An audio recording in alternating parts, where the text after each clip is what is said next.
רדיו קסם, 106 FM, מהמכון האקדמי טכנולוגי בחולון, הרשת החינוכית של כל ישראל.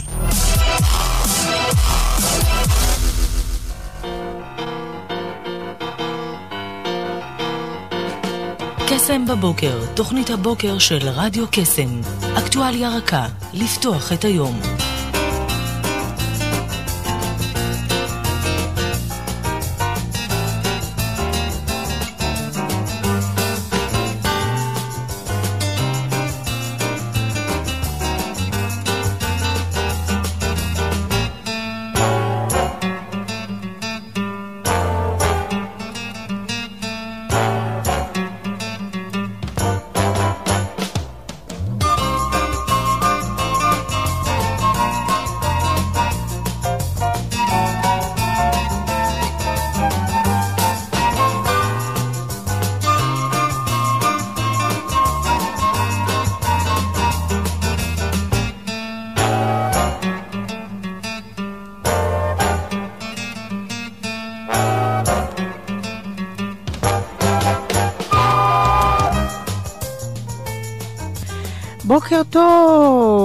בוקר טוב לכל מי שאיתנו הבוקר הזה, יום שני בשבוע, כ"ד באדר א', תשע"ד. היום אנחנו ב-24 לחודש לפברואר 2014, ואיתי באולפן ניר איבניצקי ואני דינה לקס, ביחד נביא לכם שעתיים של אקטואליה רכה, הוליסטית. גם תהיה לנו באולפן אורחת, יעל שדר. בוקר טוב לך יעל, את יכולה לשים את האוזניות, להתקרב למיקרופון. בוקר טוב דינה. כיף לפתוח את הבוקר, בוקר קסם, ברדיו קסם. עם רדיו, כן. כן, במיוחד שאת בתוכו. כן, נכון, יש כיף ברדיו, ולי כיף גם לדעת שהרדיו זה אומנם איזשהו אמצעי קשר עתיק, יחסית. שריד אחרון. אבל הוא מסגסג, את יודעת. נכון, יש למה? את יודעת למה? לא, אבל אני אשמח לשמוע. בגלל המכוניות, פשוט. נכון. כל זמן שיהיו מכוניות בעולם שלנו, נכון. אנשים נכנסים לתוך הקופסה הזאת, נוסעים ממקום למקום, ומה נשאר להם? קצת ליהנות, או מוזיקה, צודקת. או לשמוע שיחות ושטויות, כמו שאני אוהבת לשמוע את טל ברמן ואביעד קיסוס. אוקיי, אז אנחנו נדבר בהמשך איתך על דמיון מודרך ו-NLP, שאת מתמחה בו, ויש לך סיפור, הייתי אומרת, חיים מעניין, נחמד, מסקרן, הייתי קוראת לזה. אני אשמח לשתף. איך הגעת לשם. וזהו, ונחזור כמובן אחרי השיר.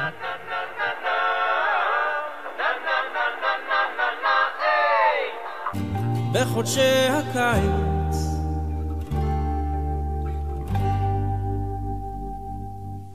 כן, אנחנו היינו פה עם אברהם טל. הבאתי אותו כי בפייסבוק חברה טובה הייתה בהופעה שלו השבוע, ויצאה מגדרה.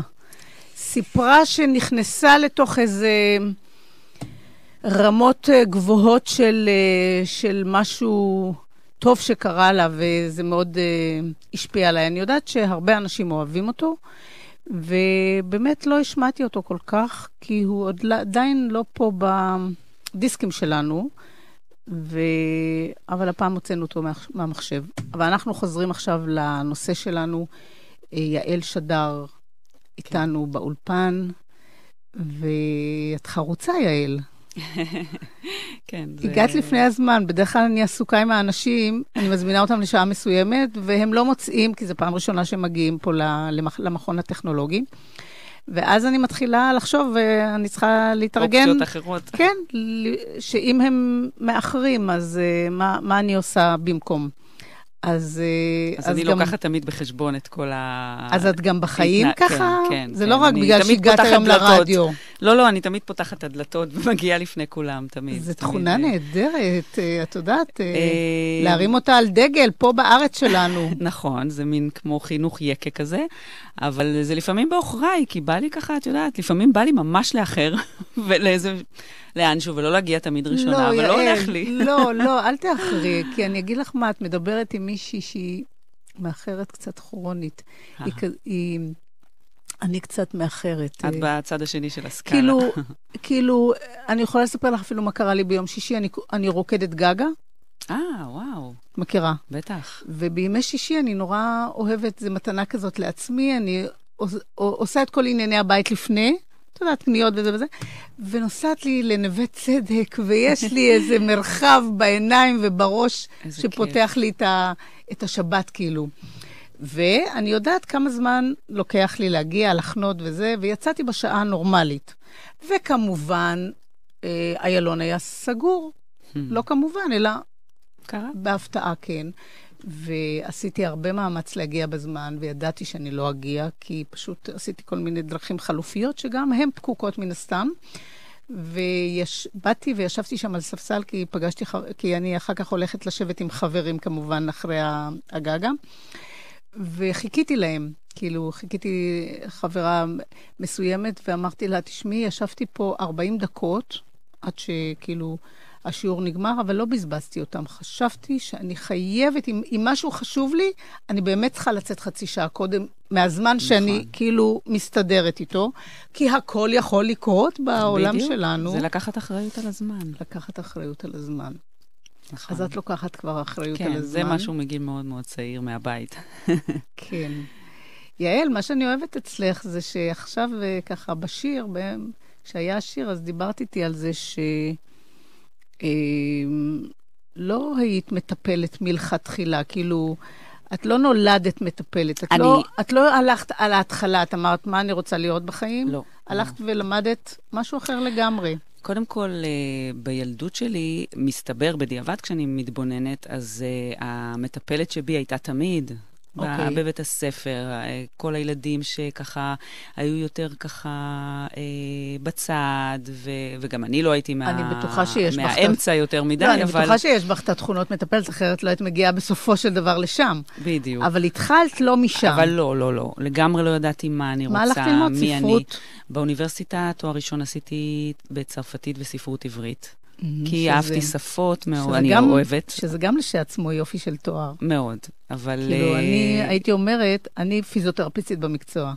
אז אני מגיל 20, שהשתחררתי מהצבא, הלכתי ללמוד, אבל אם היום את שואלת אותי, הייתי אומרת, איזה כיף זה ללמוד בגיל 20 ספרות עברית וצרפתית, או whatever, איזו שפה אחרת, לא חשוב, ואחר כך ללכת לייעוד שלך. כאילו, זה הרחיב לך אופקים בכיוונים אחרים. אז זה דרך יפה שאת מסתכלת על זה, ואני מהכיוון שלי, שידעתי שאני הולכת ללמוד אז משהו שהוא סתם, כי לא רציתי להיות מורה או משהו, אלא כדי שיהיה לי תואר ולהרחיב את האופקים, אז אני מתבוננת דווקא ואני אומרת, וואו, אם הייתי כמוך, יודעת מראש מה אני רוצה, ולומדת את המקצוע כבר אז כבר אז הייתי בייעוד שלי. אבל את יודעת, כנראה לכל אדם למדתי להבין שיש את המסלול חיים שלו, נכון. ואין קיצורי דרך, וכל אחד צריך לעבור, ואין בזבוזי זמן. כל כן. דבר הוא בשביל ללמוד. כן, אבל למה אני מדברת איתך על זה? כי לאחרונה, כאילו בשנים האחרונות הבנתי שזה נורא טוב לנו, האנשים, לגוון, כאילו לא להיות על מסלול אחד בלבד. נכון. כאילו אפילו עשו מחקרים, בגלל תוחלת החיים הגבוהה, אז למשל סתם ניקח איזה בנקאי, ניקח סתם איזה כלכלן, אני יודעת, אם כל החיים הוא רק יתעסק בכלכלה, הוא משהו... עולמו מאוד צר. בדיוק. נכון. על זה אני מדברת, מבינה? מסכימה איתך. ואני בכלל, גם אני מטפלת, אבל אני באתי לרדיו, ופתאום העולם שלי נפתח כאילו לעוד דברים, להכיר אנשים, כאילו הרבה יותר רחב וגם נעים לי. אז, ואמרתי, יופי, יש לי חותמת. אמרו לי במחקרים שזה טוב לגוון, זה לא טוב להישאר באותו כיוון. נכון. להסתכל, ואז את הולכת לזוויות אחרות ורואה דברים, ומשהו במוח, אפילו החיבורים שם, את יודעת, הסינפסות, נכון. סינפטות מקבלים עוד, כאילו מתרבות, או מה שטוב לתוחלת החיים, כאילו. נכון. כי מה טוב בתוחלת החיים? אם אין לך איכות, אז את סתם מעבירה את החיים. מה יש לנו בכמות הזאת? כאילו, בן אדם בן 80 שהוא כבר לא יודע מה קורה איתו, ולא יודע איפה הוא נמצא, הוא שווה למישהו, גם לא לעצמו. אז מבחינה זאת, האיכות... לחיות מתוך משמעות. כן, את מדברת על משמעות, אבל אני מדברת על איכות, שהבן אדם נהנה. משמעות זה איכות גם בעיניי. כן, בסדר, זאת מילה אחרת. אז את התחלת עם איזה תואר שלא ידעת מה את הולכת, אבל רצית תואר, ומתי הגעת לייעוד שממנו אני רואה שאת נשפכת, כאילו שאת נהנית מאוד, וגם שמעתי אותך בתוכניות אחרות בטלוויזיה, ככה עשיתי קצת שיעורי בית, וראיתי איך את מדויקת, ומאוד, את שם, כאילו. נכון. אין הרבה אנשים שהם בדיוק במקום שהם אמורים להיות. מדויקים לעצמם, כן, ויודעים מה הם רוצים, ולאן הם, מה הדרך שלהם. כן, וגם איך שהם מתבטאים, זה מדויק. את שומעת את זה. את יודעת, הדיוק הזה, אני קוראת לזה דיוק אלוהי. כאילו, זה המקום, וחבל באמת שלא הרבה אנשים נמצאים שם, ובגלל זה כל כך הרבה אנשים מתוסכלים, ולא מרוצים, ולא שמחים אולי, בדיוק, אחר כך מתחילות לבוא גם המחלות. וזו בדיוק כל מה שאת אומרת כאן, זה בדיוק מה שאני הרגשתי רוב חיי.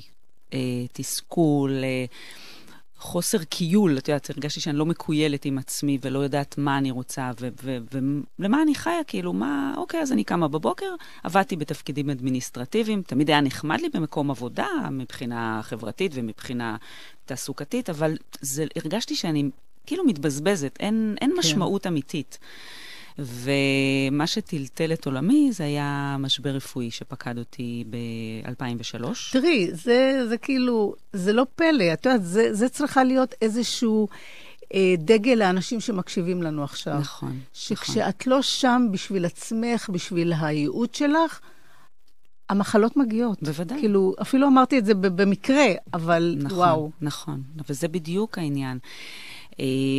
אולי נמצא פה את הפשר האמיתי. כן, כי זה פתאום, את יודעת, זה היה wake-up call כזה של תתעוררי. ובעקבות המשבר הזה, שתודה לאל, יצאתי ממנו בשלום, מבחינה פיזית, נפשית, הכל, אבל זה טלטל.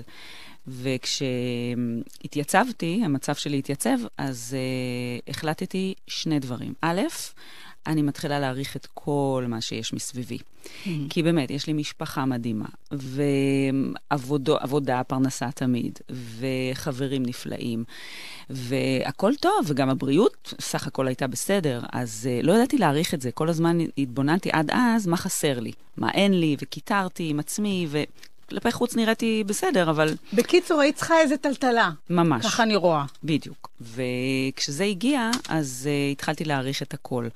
ודבר נוסף, אמרתי, עכשיו אני מתחילה להכניס לחיים שלי דברים כיפים, לא בהכרח פרקטיים, אלא משהו בשביל הנשמה.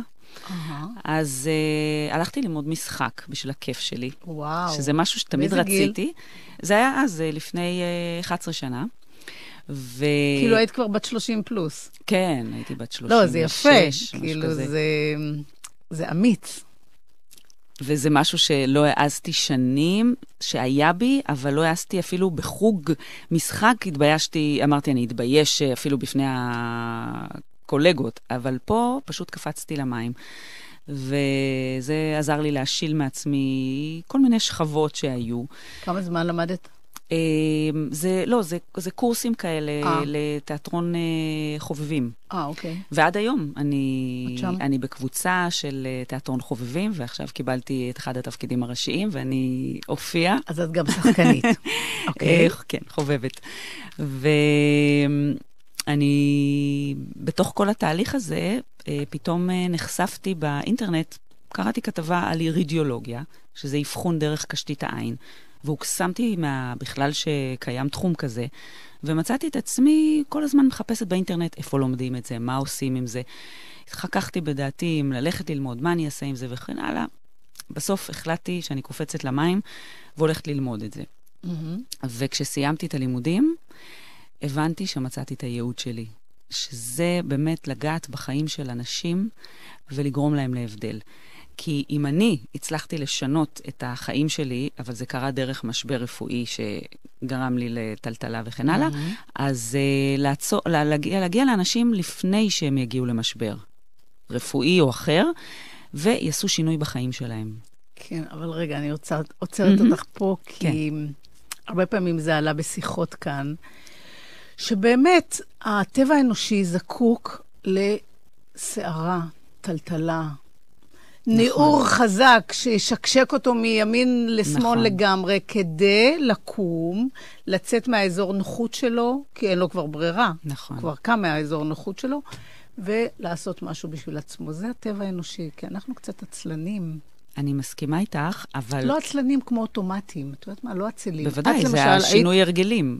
לא, אני גם הייתי על אוטומט והרגלים ואזור הנוחות שנים. אוניברסיטה, כאילו אוניברסיטה. כן, מה שצריך. דווקא היום הצעירים, מה שקורה להם, הם לא נרשמים מיד לאוניברסיטה, הם נוסעים להודו. נוסעים לאנשהו, רחוק, ושם יש להם כיף כזה, ואז הם חושבים, ואת יודעת, וזה נפלא. מאבדים, נכון. אני מוצאת שאני הפסדתי את זה גם, אני כמוך גם נרשמתי, רציתי מקצוע, את יודעת, אבל אז היו חיים תקופה אחרת. גם לא היו כל כך הרבה אפשרויות, כמו שהיום יש באמת מבחינת תחומים, ומבחינת גם נסיעות, הכל, העולם באמת התרחב מכל ההיבטים. אבל אני גם יכולה להגיד שהיום, אני כבר לא מחכה למשברים, אפילו בחיים שלי אני כבר לא מחכה למשברים.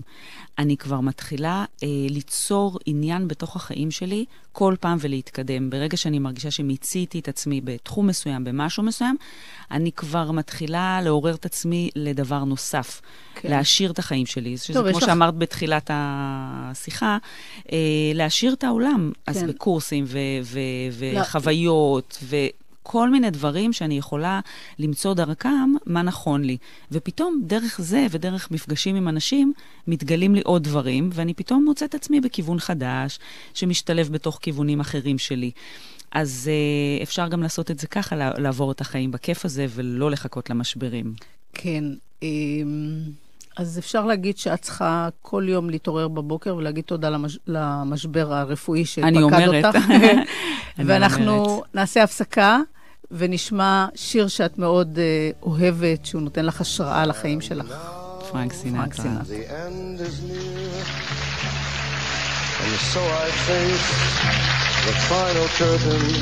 פרנק סינטרה בהחלט סלל איזה סוג של השראה לאנשים דרך השיר הזה, כי הוא באמת עשה את זה בדרך שלו, וזה היה מאוד מוצלח. בדיוק, ואני מאוד מאוד מתחברת לשיר הזה, כן. כן.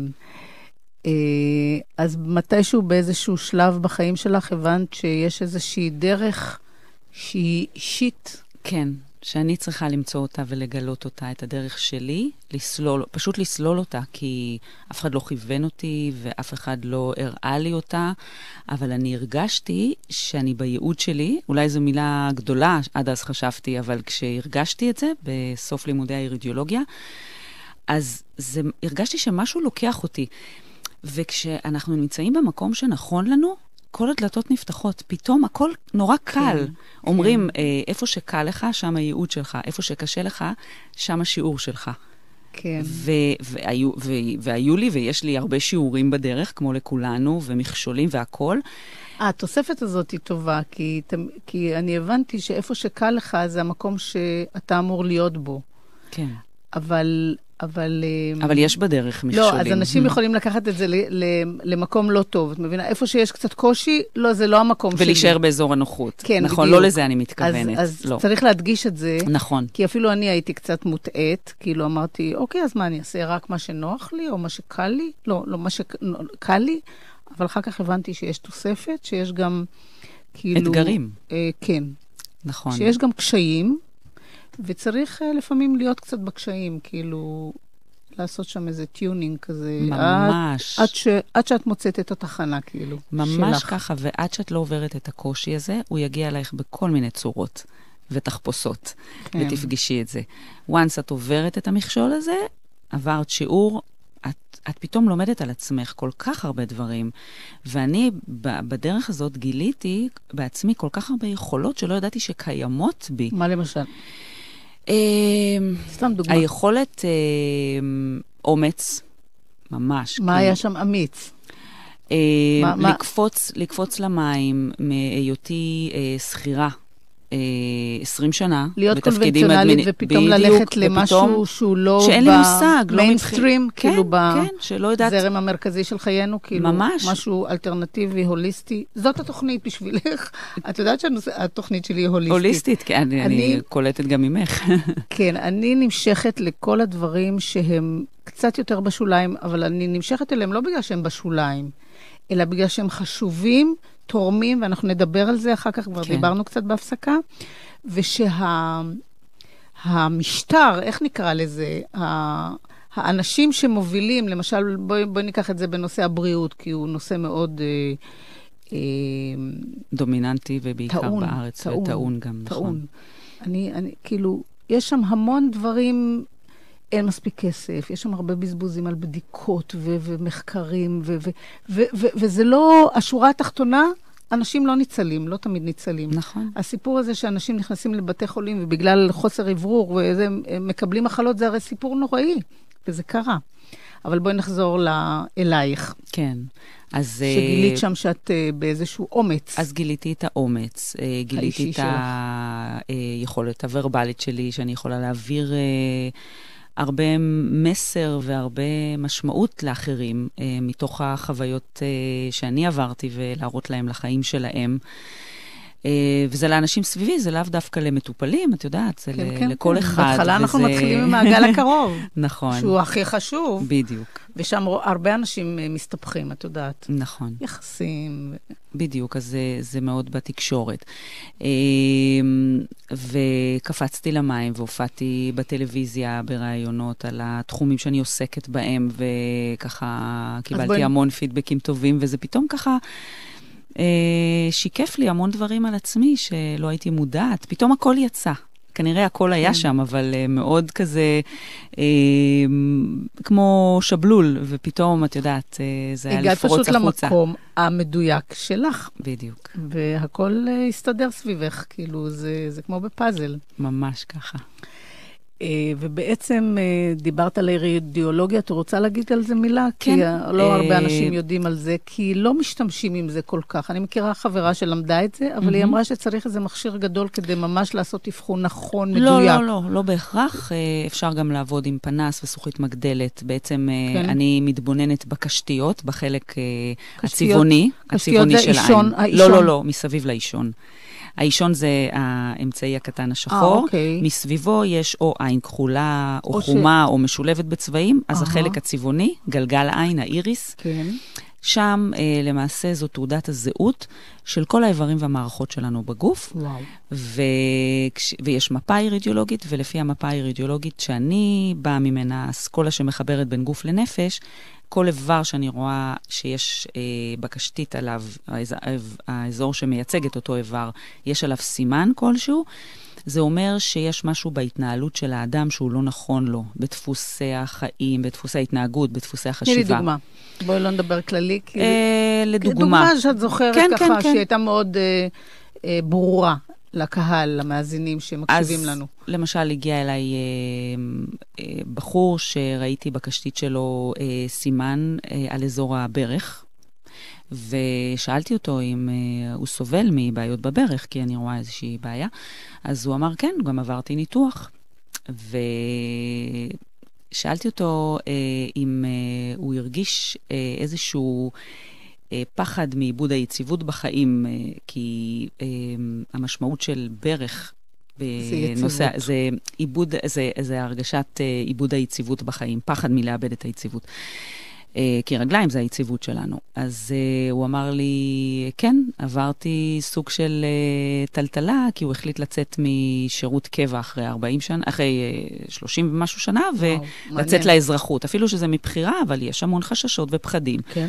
עכשיו, אם הוא היה מגיע אז בשלב כשהוא התלבט ומתמודד עם הפחד ועושה איזושהי עבודה, יכולתי לכוון אותו, וזה לא היה מגיע לבעיית ברכיים. דוגמה.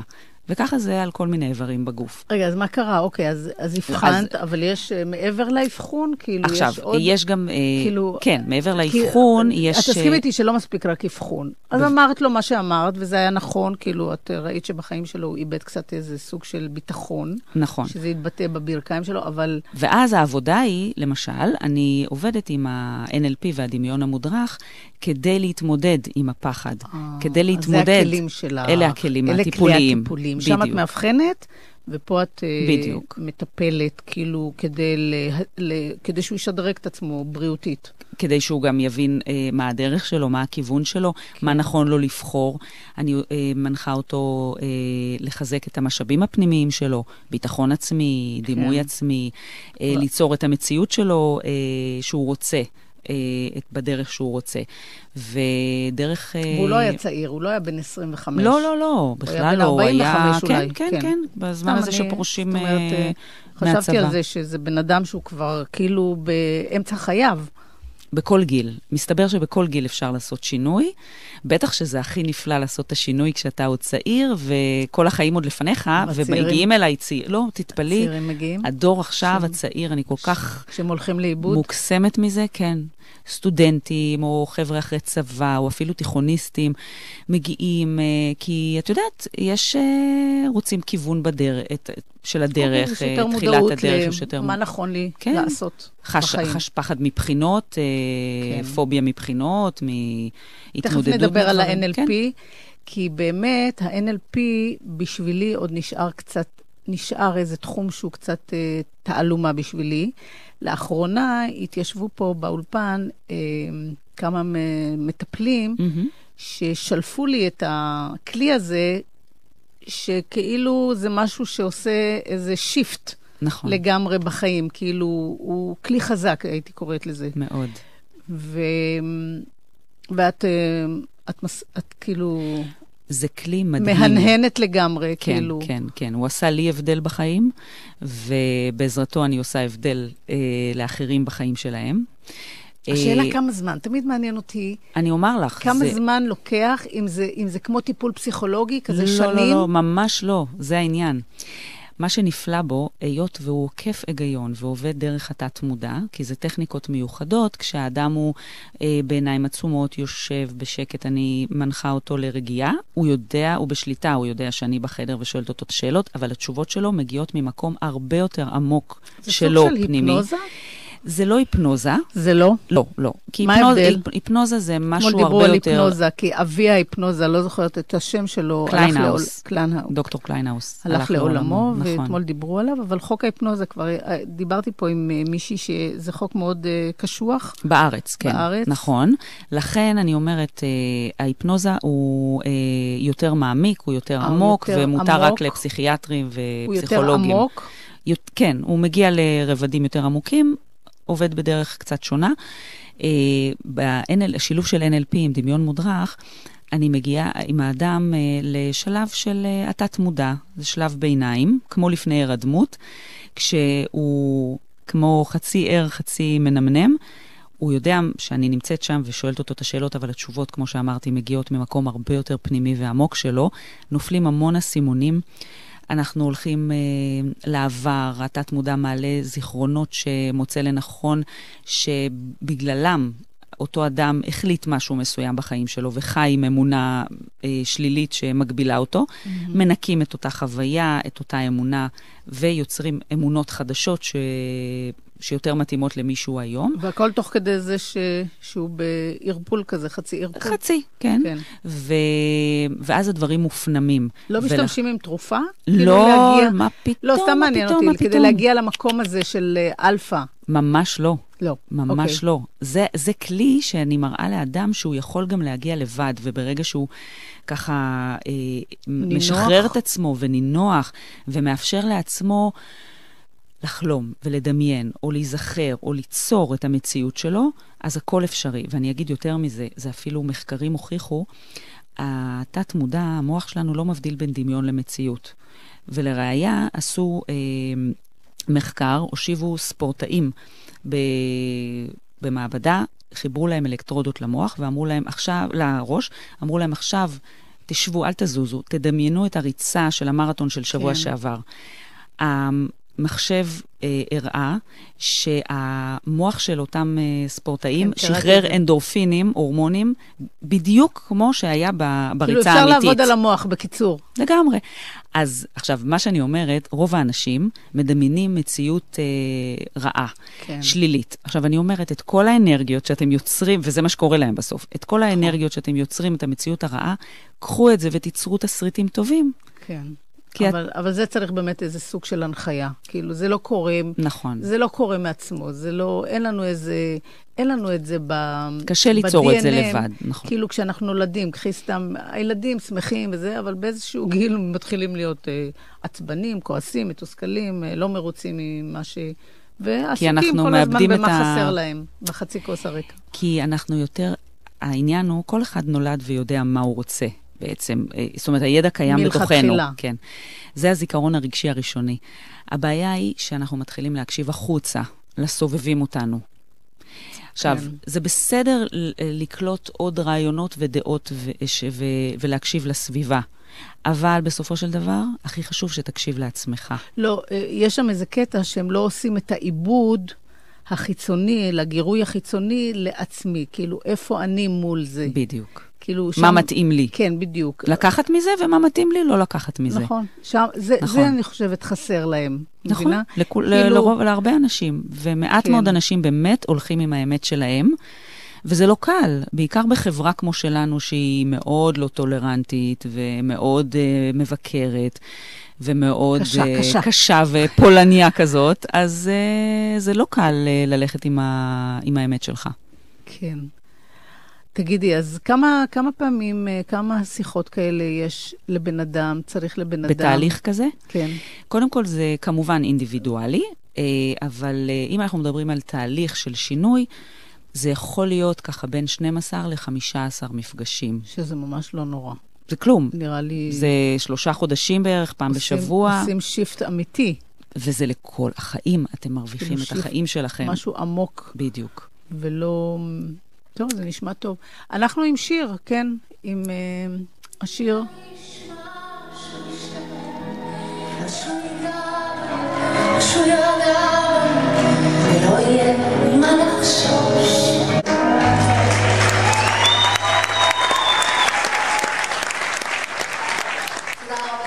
ריטה, עם השיר זה יבוא, וזה נשמע לי יותר כמו תפילה. מאשר זה יבוא, מאשר שיר סתם.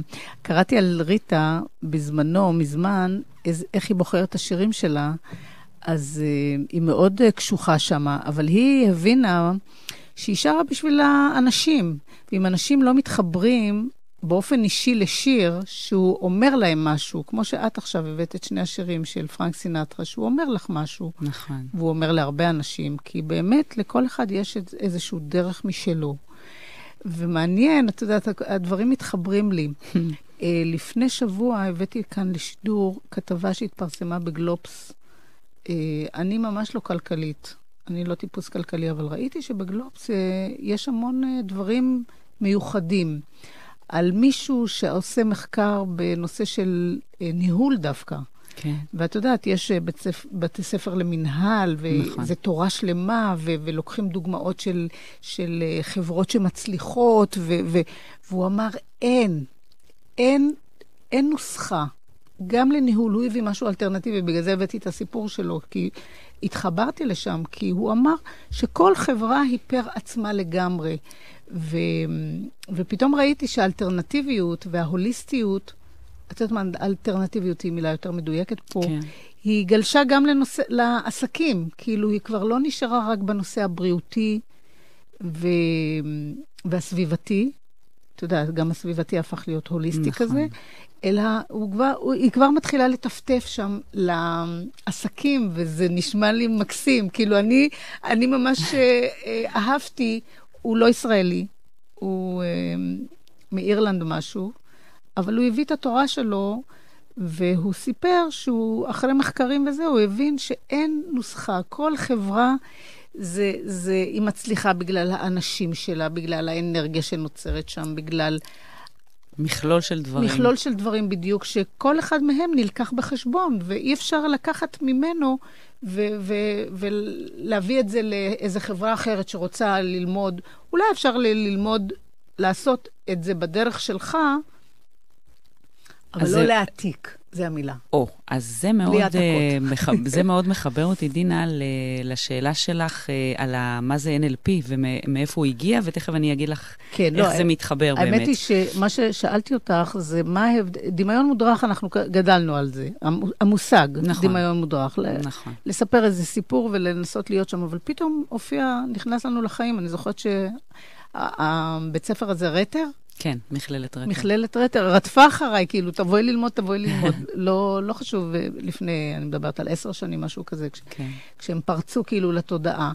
ואני רוצה שתסבירי לי מה ההבדל העקרוני, אם יש שם הבדלים בין ה-NLP לדמיון המודרך. אוקיי, אז קודם כל כי את התייחסת אליהם כאילו על שני גופים. נכון, על שני כלים.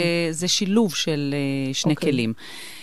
דמיון מודרך זה בעצם כשאנחנו מדריכים את הדמיון שלנו, ואנחנו עושים את זה כל הזמן, בלי שאנחנו אפילו נשים לב. עכשיו, כשאנשים מאזינים לנו ברדיו, אומנם יש היום פייסבוק, וכולם יודעים גם איך אנחנו נראים ונראות וכן הלאה, אבל את יודעת, מי שלא, אז נגיד יכול לדמיין רגע איך נראה אולפן, ואיך נראית השדרנית וכן הלאה. כמו בספר. כן, בדיוק, את מדמיינת לך את הדמויות. כשאת מזמינה לך חופשה בעוד חודש, את כבר, אם את רוצה או לא רוצה, יש לך כבר בראש, גם את לא מכירה את המקום שאת נוסעת אליו, את כבר מדמיינת כבר איך תבלי שם ואיך תהני שם וכן הלאה. וזה בעצם משמש כלי שאפשר גם לדמיין אחורנית דברים ולהיזכר, וגם קדימה במציאות שאת רוצה ליצור אותה. עכשיו, ה-NLP זה מודל לתקשורת, שהתפתח בשנות ה-70 של המאה הקודמת, על ידי שני מדענים, וראשי תיבות הם Neuro-Linguistic Programming, בעצם תכנות מחדש של התת מודע, לחוויות שחווינו. כי כל אחד מאיתנו קולט דרך החושים את המציאות, והמוח מקדד בהתאם לחוויה של כל אחד את המציאות עצמה, ופולט החוצה כתקשורת את הדברים בתקשורת שלנו. וכל אחד... אני לא כל כך הבנתי, אבל השעה שלנו עומדת להסתיים. כן. אבל אני אתן לך הזדמנות נוספת להסביר את זה קצת יותר בפחות, במשהו יותר להמונים, את יודעת. אוקיי. מה, זה משהו טכני? זה איזושהי טכניקה? זה טכניקות שעל ידי זה שמשנים את הדפוס חשיבה, כשאני, בן אדם למשל, נאמר לו משהו בגיל, הוא חווה איזושהי דחייה. טוב, אני רואה שאת צריכה, יש לנו עוד חצי דקה לחדשות ולסיום השעה הראשונה של אקטואליה רכה של הבוקר הזה. בחצי דקה את לא תצליחי, כבר 20 שניות. את זה, כן. אבל אני אתן לך הזדמנות אחרי החדשות. אחרי החדשות, כן, להיות איתנו עוד קצת, וכדי שנבין, כי זה לא פייר שבסופו של דבר לא נבין את הכלים שאת משתמשת בהם. נכון. ועם הצלילים המוכרים של רדיו קסם, אני חוזרת אליכם לשעה נוספת של אקטואליה רכה. והיום יעל שדר איתנו באולפן, מספרת לנו על דמיון מודרך ו-NLP, שזה איזשהו כלי שיכול לעשות שינוי טוטלי, נכון? כן, בדפוסי החשיבה, בהרגלים, בתחושות. שינוי גדול, שינוי עמוק. בחיים, שינוי מהותי, כי כולנו רוצים כל הזמן שינויים. ויש שם איזה קושי. יש שם חשש לצאת מאזור הנוחות. לא, בואי נדבר דווקא על אנשים שכן רוצים לצאת מאזור הנוחות, ורוצים לעשות שינוי, וגם להם קשה, אני זוכרת את עצמי. נכון. כאילו, יש איזה, ולמה? בגלל שהגוף כבר מעוצב, יש לו את הדפוסים שלו, את ההרגלים שלו. המוח מעוצב על הרגלים, כמו שאת אומרת, מסוימים. גם אנשים יש להם דעה מסוימת על עצמם. אמונות. אמונות מגבילות, שהם בנו לעצמם במהלך החיים, ופתאום לחשוב על עצמך בצורה שונה. זה לא עובד. זה קשה. צריך הדרכה, צריך משהו יעזור לך להוציא את היכולות שלך החוצה ולגלות את עצמך מחדש. וזה בדיוק מה שאני מנחה בתהליך עם השיטה של ה-NLP, כי השיטה יוצרת בעזרת טכניקות מיוחדות את השינוי הזה. לדוגמה, אני אספר מקרה שמישהי שהיא התגרשה אחרי 20 שנות נישואים, והיא הייתה מאוד מאוד כבויה ומאוד בלחץ, ואיך היא תכיר עכשיו, והיא לא... כן, ולא האמינה בעצמה. כן, והדימוי העצמי שלה, בעקבות איך שהיא התנהלה בתוך המערכת יחסים עם בעלה, הייתה מאוד דימוי עצמי נמוך וכן הלאה. והיא הגיעה אליי לקליניקה. וניקינו את כל החשיבה שלה בעצם על מי שהיא הייתה בתוך כל המערכת היחסים הזאת, שזה היה כשאת אומרת ניקינו, אז כן, פה אני רוצה שתגידי, כן, מה, את לוקחת מטאטא ומטאטא? אני רוצה שתגידי לי, איך את עושה את הניקוי? אז, זה מאוד מעניין. אז קודם כל זה כמובן נעשה. את יכולה להגיד שזה טכניקה. זה טכניקה, כן, אבל הרעיון של הטכניקה הוא מה שאנחנו עושים בתוך הטכניקה, היא לכוון אותה להיזכר בכל מיני סיטואציות בעבר, מקרים שהיו לה שהיא חוותה, את הרגש הקשה הזה של הדימוי העצמי הנמוך, שהיא חסרת...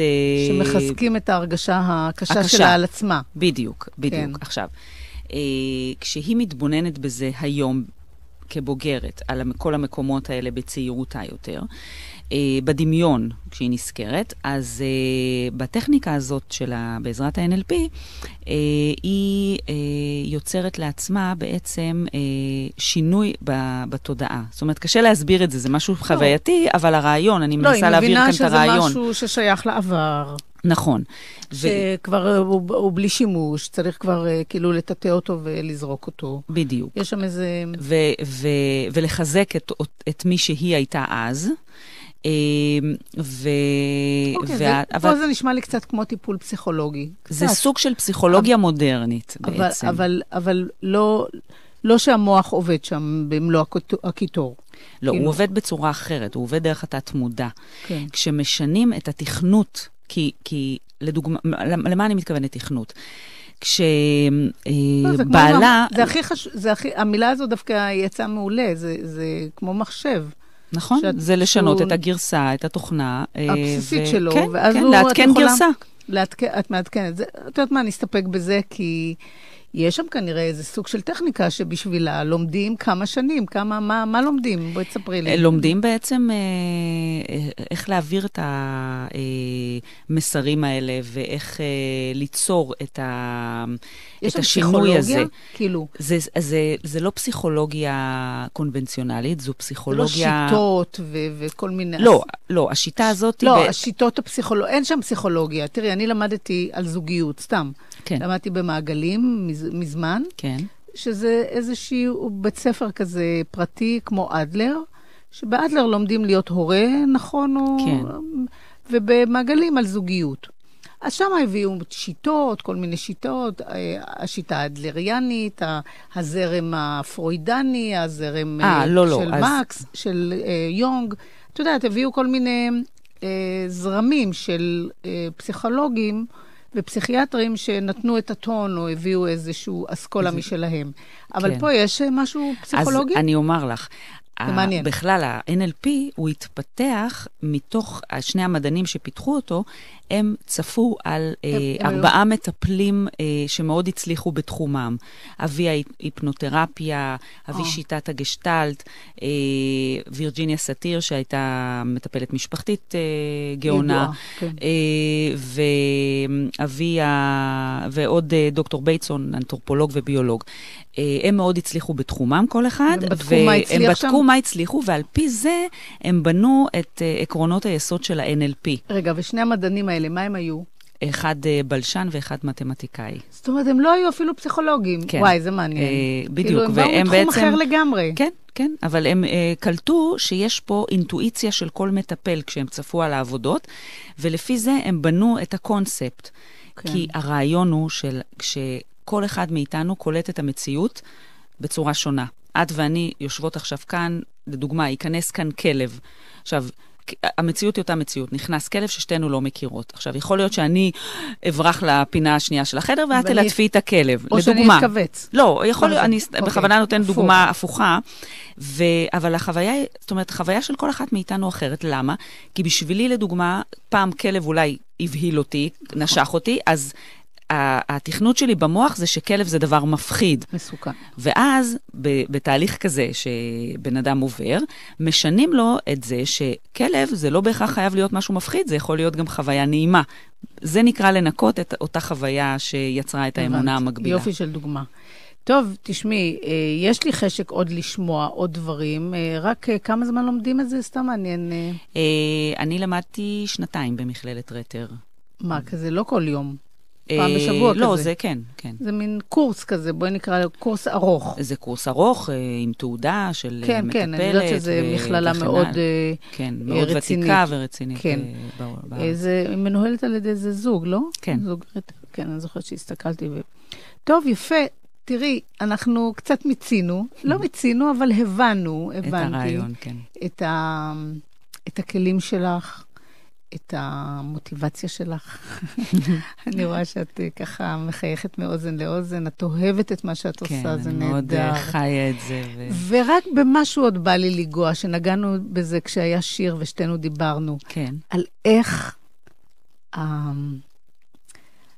איך נקרא לזה, המוסדות הקונבנציונליות לא מרימות את הכפפה ומשתמשים עם כל מיני שיטות שכן עוזרות, שכן תורמות, שכן פותרות בעיות. האמת שהתחילו, את יודעת, להכניס זה לאט לאט נכנס בתחום של האונקולוגיה בריפוי. אונקולוגיה, את מבינה? כשהבן אדם כבר עם איזה סרטן והסיפורים שלו. לא, אבל עדיין את יודעת, תלוי, יש כל מיני מקרים וכל מיני דרגות. סיפרת לי אבל שעזרת לאנשים לא היו מסוגלים להיכנס לבדיקת MRI. נכון, אנשים שהם קלסטרופובים, פוחדים ממקום סגור, הם לא יכולים לעבור את הבדיקת MRI, בגלל שהיא במקום מאוד מאוד צפוף, המכשיר הוא מאוד צפוף. כאילו, אתה נכנס לתוך כמו איזה קבר. מנערה כזאת, כן. לא, זה נראה כמו איזה קבר, את מניחים עליך משהו גדול, ענק, ואני לא מבינה, בלי זה הם לא יכולים? כאילו זה מפחיד. מכשיר לא סימפטי, בעיקר למי שחושש ממקומות סגורים. ובעזרת ה-NLP, הרבה אנשים הגיעו אליי, חלקם בפגישה אחת בקליניקה, הם פשוט נפטרו מהפחד של מקום סגור, שזה עזר להם גם לתחומים אחרים, חדר סגור, כל מיני דברים שהם נמנעו מהם, ולחלקם זה היה בעוד כמה מפגשים. אז לפעמים זה מאוד מודולרי השיטה הזאת, והיא עובדת מאוד מהר. פנטסטי. יעל שדר. כן. יש לי גם אתר באינטרנט למי שרוצה לקרוא עוד. כן. את שאלת אותי בהפסקה גם מי מקשיב לנו. כן. אז אני בטוחה שאיך דן בן אמוץ היה אומר, 6 קוראים שלי, אני מקווה שהם יקראו אותי השבוע. ודן בן אמוץ קראו הרבה יותר מ6 קוראים. אני לא מתיימרת להיות דן בן אמוץ כאן עם התוכנית שלנו. אנחנו הרדיו החינוכי של כל ישראל, 106 FM, פה במכון הטכנולוגי. אני מאמינה, אנחנו מקומיים לגמרי, חולון.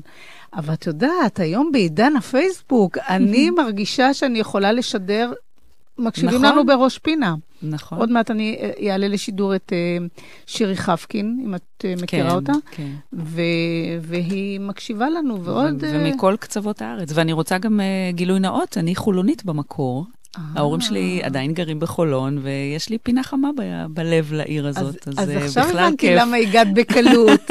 כי שאלתי אותך איפה את גרה, אמרת בתל אביב, אבל לא ידעתי שאת מתמצאת לגמרי. במקור מכאן. עכשיו הבנתי, זה היה סוד שלך, שאת מקומית לגמרי. יעל שדר, תודה על השיחה שהייתה לנו, הייתה שיחה מאלפת. תודה רבה, דינה, היה לי לכיף. מאוד נהנינו. גם אני. ובטח נשתמש מתישהו בשירותייך הטובים לא יודעת, יש בך, את מקרינה ככה איזה משהו שצריך לקחת.